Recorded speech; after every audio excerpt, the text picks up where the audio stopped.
Innal hamdalillah nahmaduhu wa nasta'inuhu wa nastaghfiruh wa na'udzu billahi min shururi anfusina min sayyiati a'malina. Asyhadu an la ilaha illallah wahdahu la syarikalah wa asyhadu anna Muhammadan abduhu wa rasuluhu alladzi la nabiyya wa la rasula ba'dah. Allahumma shalli wa sallim wa barik ala Muhammad wa ala alihi wa sahbihi wa man tabi'ahum bi ihsan, amma ba'd. Babun man qala innal imana huwal amalu. Bab penjelasan para ulama bahwasanya sungguh iman itu adalah amal. Liqaulillahi ta'ala, berdasarkan firman Allah ta'ala, wa tilkal jannatul lati uristumuha bima kuntum ta'malun. Itulah surga yang diwariskan surga itu kepada kalian dengan sebab amal-amal kalian.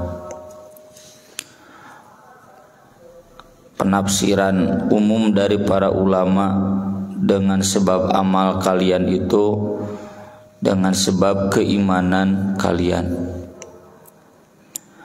Wa qala iddatun min ahlil ilmi, dan berkata banyak para ulama fi qoulihi ta'ala, tentang firman Allah ta'ala, fa wa rabbika lanas'alannahum ajma'in amma kanu ya'malun.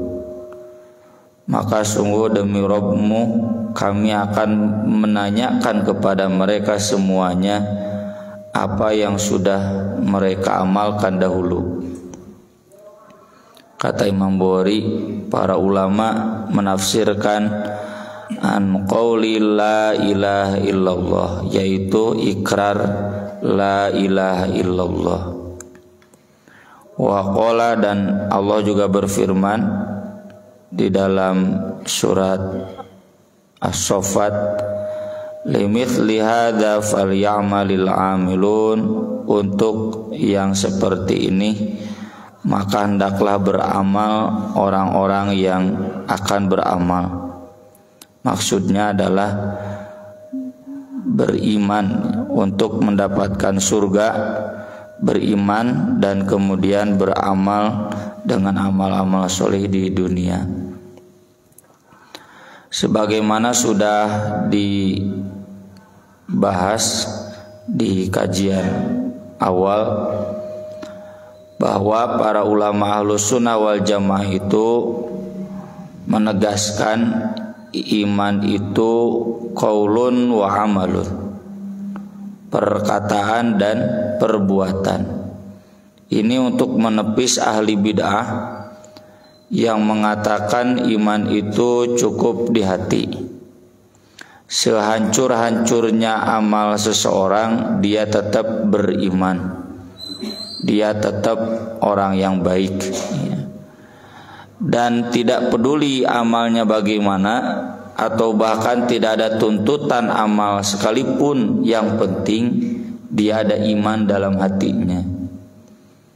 Ahli bid'ah seperti ini hari ini bereinkarnasi, lahir kembali dalam paham sekularisme, liberalisme, atau Pancasilaisme yang sekuler. Karena Pancasila nggak selalu sekuler.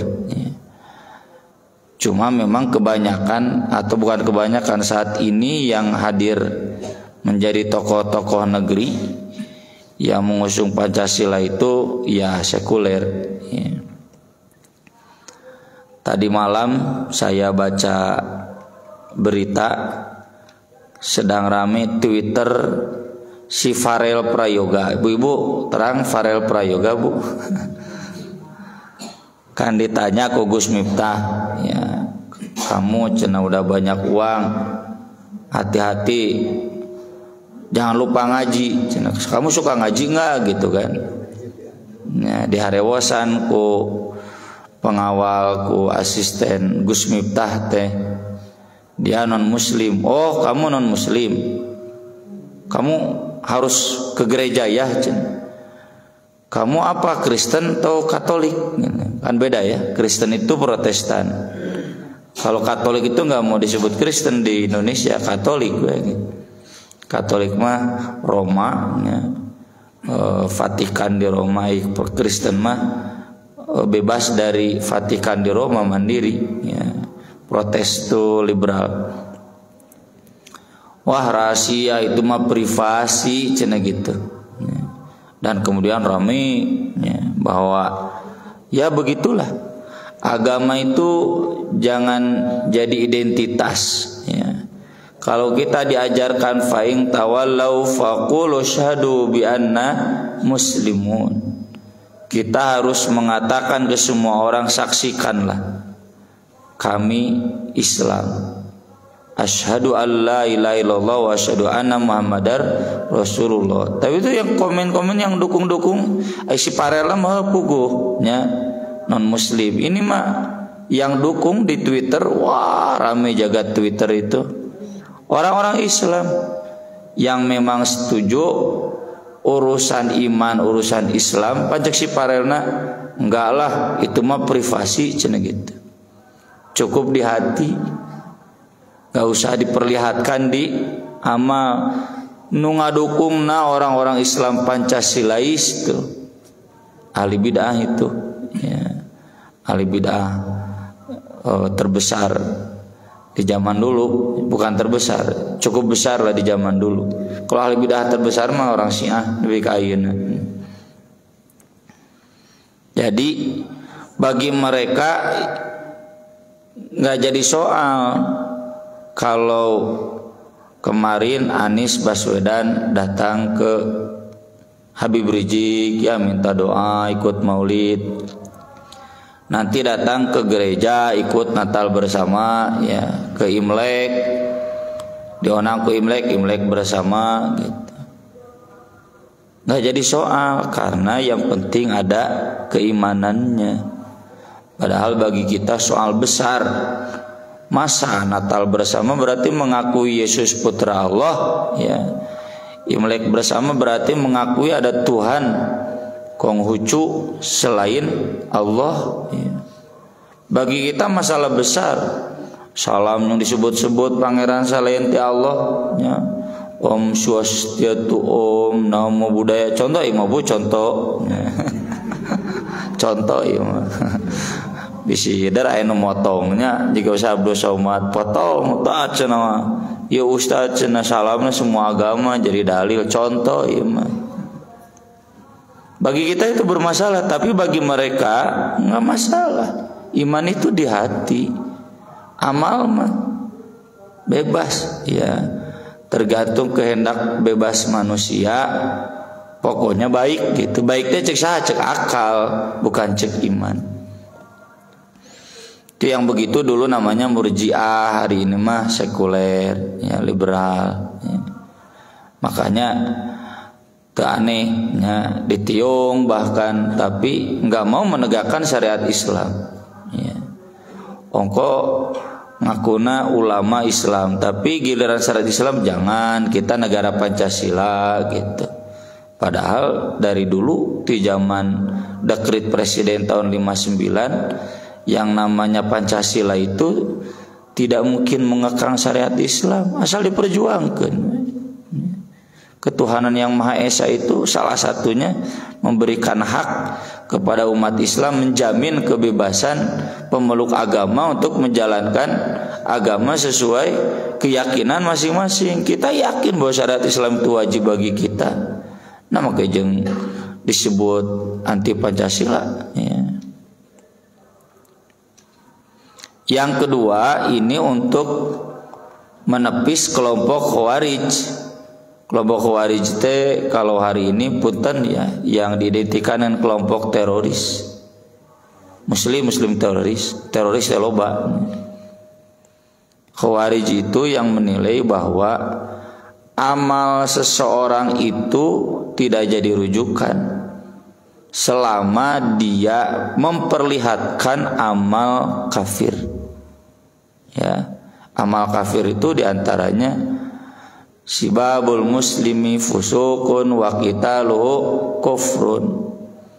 Memerangi sesama muslim itu kafir. Ali perang jeung Muawiyah, Ali perang jeung Aisyah, berarti Ali kafir, Aisyah kafir, Muawiyah kafir, kabeh sahabat kafir.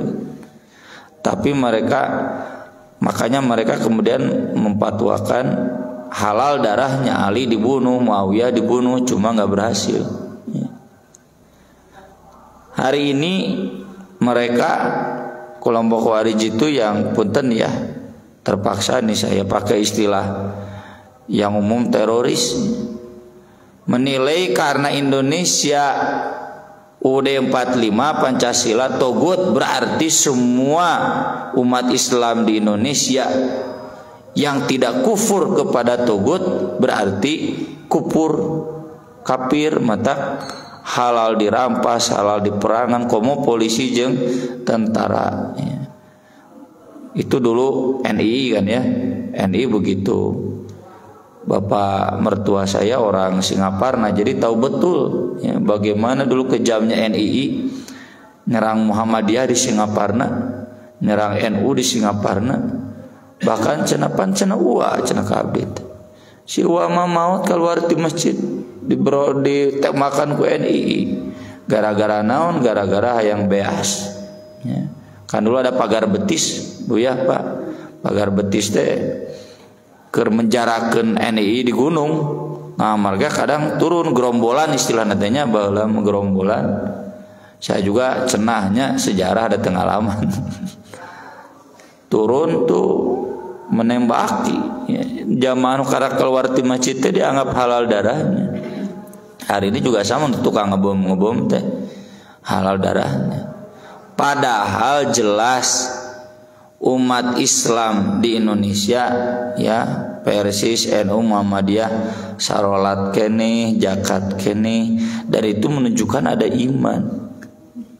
Kalaupun ada amal kafir sebagaimana sudah sering kita bahas, itu kafir amali. Kafir amali itu memang kalau diamalkan dosa besar, tapi nggak sampai kafir selama masih ada iman, bahkan wujud amalnya dohir, sholat, zakat, saum, haji, itu kan yang intinya. 05 syahadat, sholat, zakat, saum, haji. Zakatnya minimal aya zakat fitrah ya. Komo saum, komo haji ya. Itu yang dimaksud iman adalah amal. Dan ayat-ayat yang tadi dibacakan itu adalah dalil bahwa memang iman itu harus wujud dalam amal, dan selama amal-amal iman itu ada, ke surga insya Allah ya, meski tentu sebagaimana dibahas sebelumnya, bagi pelaku dosa besar kemungkinannya ke neraka dulu sampai habis dosanya. Udah habis dosanya baru pindah ke surga. Adapun hadisnya dituliskan oleh Imam Bukhari, hadis Abu Hurairah. Rasulullah SAW ditanya, ayyul amali afdol, amal apa yang paling utama? Nabi menjawab, imanun billah wa rasulih, iman kepada Allah dan Rasulnya. Konteksnya di sini kata para ulama tasdiq, yakin, seyakin-yakinnya. Qila tsumma madza, kemudian apa? Al jihadu fi sabilillah, jihad di jalan Allah. Kita jangan memahami oh berarti jihad dan iman itu amal yang berbeda. Padahal kenyataannya jihad itu dasarnya pasti ada iman. Maksudnya di sini kata para ulama, Nabi hendak menjelaskan yang pertama amal hati, yang kedua amal fisik. Amal fisik itu diantaranya adalah jihad fisabilillah. Qila tsumma madza, kemudian ditanya lagi apa? Nabi menjawab hajjun mabrur, haji mabrur. Ada diskusi di para ulama kenapa jihad dulu tidak haji dulu. Padahal kan rukun Islam yang kelima itu adalah haji, bukan jihad. Penjelasannya karena memang status amal jihad itu paling lebih tinggi.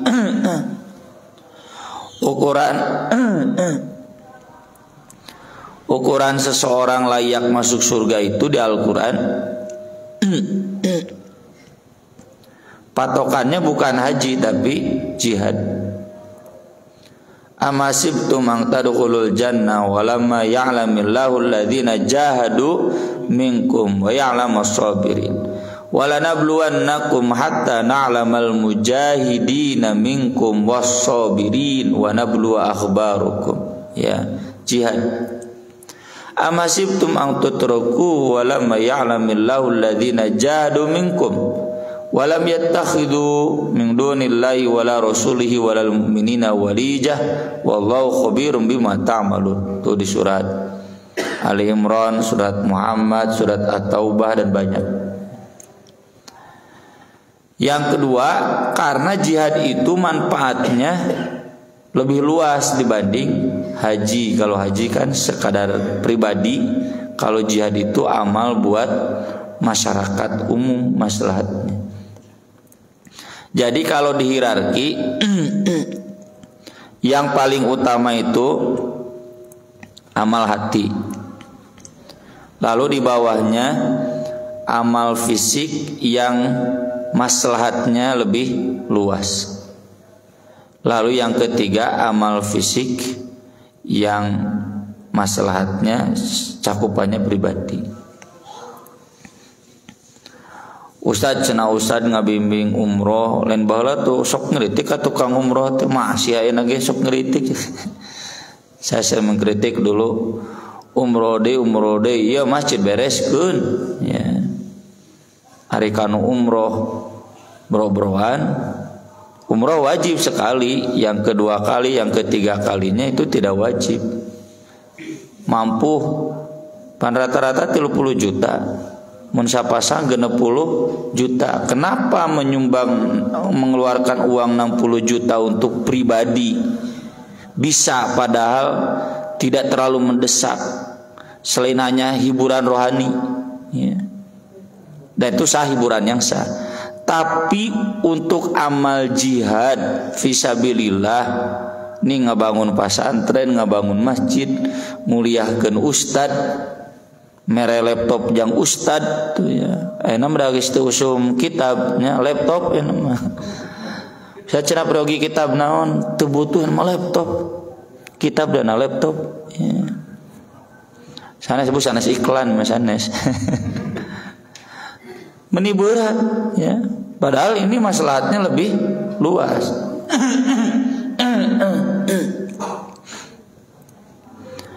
Komo haji ya, haji kan 45 juta, duaan 80 juta, can jeung balanjana 100 juta ulah buleutkeun. Kenapa untuk haji yang kedua kali, ketiga kali bisa nyumbang 100 juta teh? Ari jang ngabangun pendidikan ya. Pendidikan itu kan infrastrukturnya, SDM-nya. Dan pendidikan itu lebih luas maslahatnya ya. Pendidikan itu ya termasuk itu juga pendidikan, bukan pendidikan formal saja. Pengajian juga pendidikan, ya, lebih luas maslahatnya dibanding hanya sekadar pribadi haji dan umroh, meski itu wajib di tahap awal. Itu kritikan saya, dan kritikan saya itu masih berlaku. Meski saya kemarin membimbing umroh ya, atau ada agenda lagi ya, tetap ini hadis nggak bisa diubah. Jihad dulu, lalu yang kedua haji mabrur. Abdi macana umroh hayu nyumbang hayu tak gitu halus. Jadi jangan terbalik ya. Ari kanu umroh telebar ngaluarkeun, ari jang nyumbang jang pengajian, yang pendidikan terutama ya, asal lebar. Komo pang-pangna mah ieu bayaran ka pasantren hese mayar. Ari jang umroh bisa misalnya. Kemudian ada catatan Imam An-Nawawi, kalau kita telusuri hadis-hadis tentang apa itu amal yang utama, beda-beda ya. Di sini disebutkan haji. Kalau di hadis Abu Dzar tidak disebutkan haji, tapi membebaskan hamba sahaya. Di hadis Ibnu Mas'ud urutannya sholat, yang pertama 2 jihad, berbakti orang tua, yang ketiga baru jihad. Di hadis yang sebelumnya, yang paling utama itu orang lain selamat dari gangguan lisan dan tangannya. Di hadis yang lain memberi makan lalu mengucapkan salam. Kenapa ini beda-beda? Kata para ulama, karena tergantung audiensnya. Ibaratnya Pak Ustadz mau ceramah di tempat yang beda-beda atau di tempat yang sama, tadi dah Bapak bosannya. Jadi Nabi itu variatif ya. Tapi kalau ditarik benang merahnya ya seperti itu. Ya, urutan amal itu. Kenapa sholat dulu sebelum berbakti orang tua? Ya karena ini amal kepada Allah, berbakti orang tua amal kepada manusia. Kemudian kenapa jihad? Ya karena jihad harus mendahulukan berbakti ke orang tua. Jadi penjelasannya ada. Ya Nabi di sini menjelaskan begini, konteksnya begini. Menjelaskan demikian, konteksnya demikian. Jadi bukan berarti bertentangan. Ya, tergantung konteks ceramah Nabi Shallallahu Alaihi Wasallam.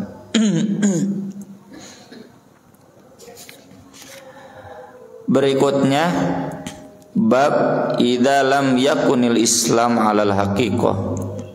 Islam yang tidak hakiki, yang tidak sebenarnya. Wa kana alal istislam awil khaufi minal qatl. Islam yang tidak sebenarnya itu Islam yang terpaksa karena takut mati. Dalilnya qalatil a'rabu amanna qul lam tu'minu walakin kunu aslamna. Orang-orang Arab gunung ketika Nabi pulang perang, mereka yang tidak ikut perang datang ke Nabi ingin diaku, kami juga iman. Kata Allah, jawab acan can iman kakara Islam. Artinya Islam di sini levelnya level yang rendah. Ya. Kenapa? Karena mereka tidak mau ikut jihad. Padahal bukti iman itu di ayat berikutnya, innamal mu'minuna alladzina amanu billah wa rasulihi tsumma lam yartabu wa jahadu bi amwalihim wa anfusihim. Tidak ada keraguan kalau orang beriman itu jihad. Kalau masih ada keraguan berarti can iman kakara Islam. Islam dalam pengertian masuk Islamnya belum total, belum sempurna. Kemudian ada juga makna Islam itu alal haqiqah yang sempurna. Dalilnya innad dina indallahil Islam. Artinya yang hanya akan Allah terima yang agamanya sudah Islam, sudah total berserah diri kepada Allah. Ini sudah kita singgung juga dulu ya di pembahasan awal di Bapak Ibu. Yang namanya iman itu ada dua level, level atas, level bawah. Level atas berarti sangat sempurna. Pisurgaeun level bawah ini berarti yang belum sempurna. Makanya ada di Al-Qur'an, innal ladzina amanu wal ladzina hadu wan nasara wasabin man amana billah. Orang beriman, Yahudi, Kristen, penyembah berhala. Siapa yang beriman? Engkau ini beriman. Siapa yang beriman? Beriman di sini mah iman identitas agama. Kayak umat Islam di Indonesia itu bisa disebut innal ladzina amanu sebagai identitas agama. Tapi belum teruji apakah imannya itu sempurna atau tidak. Makanya man amana billah. Atau ya ayyuhalladzina amanu aminu, wahai orang beriman. Orang beriman itu siapa saja yang agamanya Islam, terlepas imannya rendah atau imannya tinggi. Nah bapak teu puasa abdi mah iman rendah keneh. Anggar iman rendah ge wajib puasa. Ya ayyuhalladzina amanu itu imannya level bawah, semua yang mengaku beriman wajib. Islam juga sama, ada batas atas, ada batas bawah. Batas atasnya yang total tunduk berserah diri kepada Allah. Batas bawahnya yang baru sekadar identitas, takut mati, ya. Takut dibunuh, takut terbunuh, ya. Jadi belum siap berjihad. Kalau disandingkan iman dan Islam, maka konteksnya iman itu keyakinan, berarti sudah sempurna. Islam itu konteksnya lahir, fisik, berarti belum sampai ke batin, belum sempurna. Itu yang tadi orang Arab, kami juga beriman, acan kamu masih Islam, dohirna, belum terbukti keimanan total tunduk kepada Allah karena belum mau berjihad. Maksud tema ini bapak-bapak, ibu-ibu, kita kalau melihat orang dangkal imannya tetap akui iman, tetap akui Islam.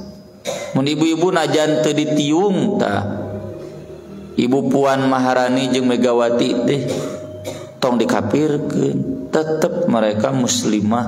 Karena apa? Salat kene apal ti mana ustad? Nya katingal we mun lebaran.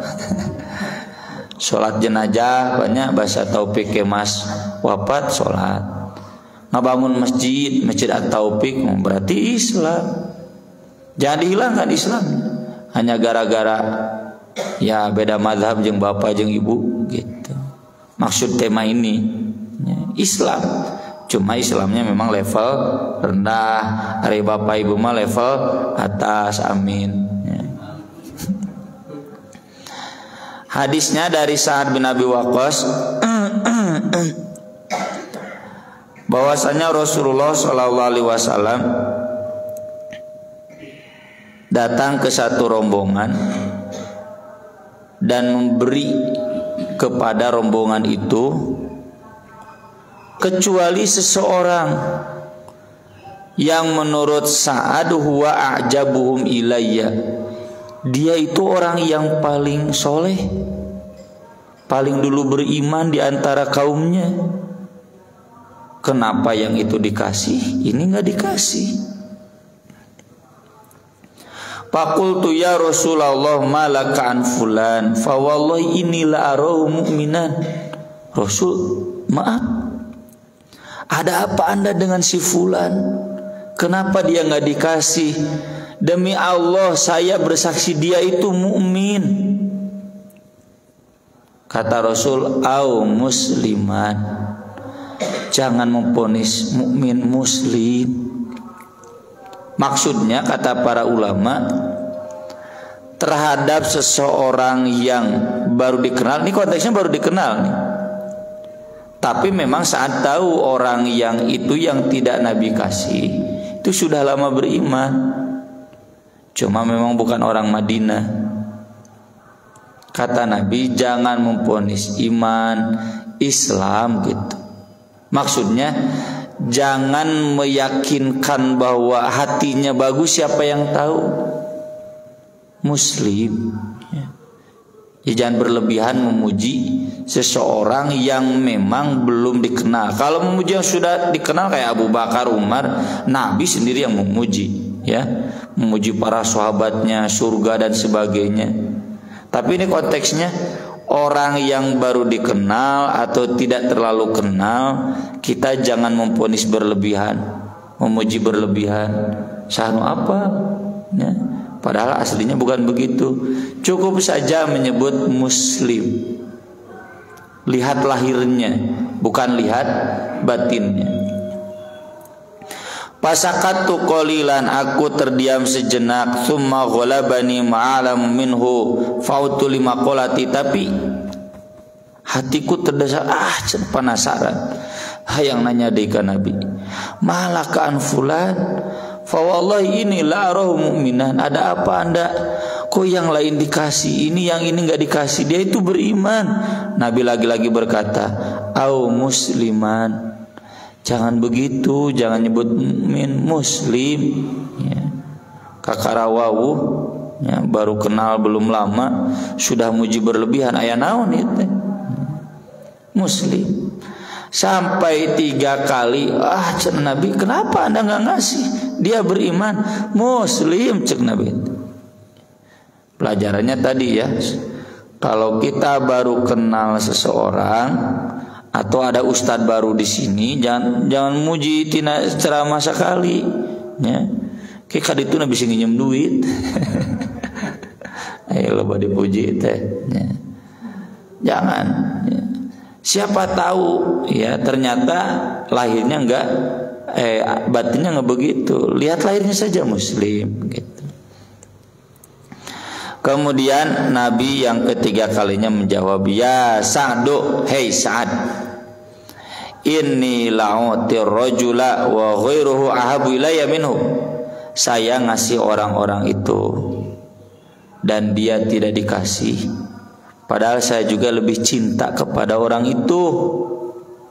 Khasyata an yakubahullahu finna, karena takut orang-orang yang saya kasih itu dia kembali lagi menjadi kafir, murtad, artinya mu'alaf. Kenapa orang ini dikasih mu'alaf?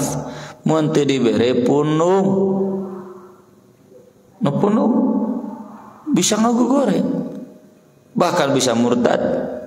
Kenapa ini nggak dikasih? Di riwayat lain, saya percaya dengan agamanya. Nu ieu mah mun teu dibere teh moal loba ngomong, moal cerewet. Ini jadi dalil kadar keimanan seseorang itu bisa diukur dari sejauh mana dia ridho dengan pemberian. Kalau tidak dikasih, dia ngomong mun ngomong berarti rendah imannya.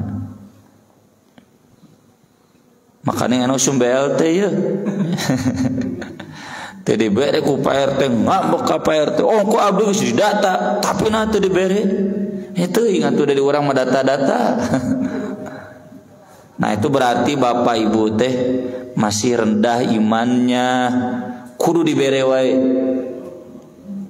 Kalau dalam konteks politik, nah si eta diangkat jadi pejabat ada abdi henteu. Komo di konteks ormas maya anyar muktamar, nah si eta jadi kentas kira abdi henteu. Nah berarti imana goreng patut.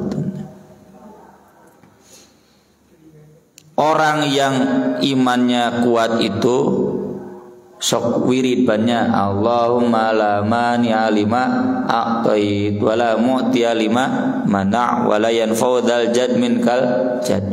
Tidak ada yang bisa menghalangi apa yang kau beri. Saya dapat, ku Allah diberi itu bisa nolak. Wala mu'tiya lima mana', tidak ada bisa memberi apa yang kau halangi. Kalau saya tidak dapat, jangan sakit hati, Allah enggak menghendaki. Dek maksa 1000 jalma ngasih ke saya, kalau Allah enggak menghendaki enggak mungkin jadi. Sadar kadinya. Wala yanfa'u dzal jad minkal jad, tidak bermanfaat kepada orang yang memiliki kemuliaan, kemuliaannya mau jabatan, mau harta. Memang kalau jadi pejabat dijamin di surganya lebih tinggi, enggak ngaruh. Memang kalau dia kaya dijamin di surganya lebih tinggi, enggak ngaruh. Memang kalau dia lebih pintar lebih tinggi di surganya, enggak ngaruh. Sing yakin. Nah, cenah si eta dipilih jadi RW ari abdi henteu keun bae, teu ngaruh sugan ka surga teh kumaha jabatan RW DKM teu. Walain fadal jad min kalita. Orang beriman mah nepi kadinya, matak dibere alhamdulillah, teu dibere alhamdulillah, santai. Nabi sudah percaya orang itu begitu. Ainu ieu mah kunaon dibere ku Nabi, kapaksa mun teu dibere ngomong riweuh bahkan murtad gitu. Jadi berbahagialah Bapak Ibu yang tidak dikasih ya. Dan sungguh terhina ya Bapak Ibu kalau dikasih, berarti dianggap iman rendah kene gitu. Nyaket tangai di pasian mah tampi we. An muntah di pasian tong nyarios. No si itu diberi ai kuring tuh dah gitu. Sekian yang bisa kita bahas pada kesempatan pagi hari ini, mudah-mudahan bermanfaat. Mangga bilih aya nu bade naroskeun.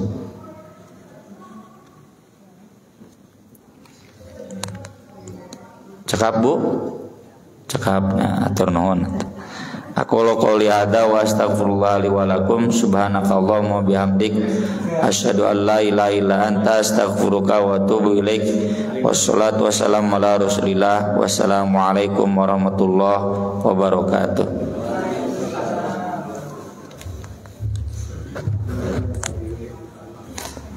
Hartos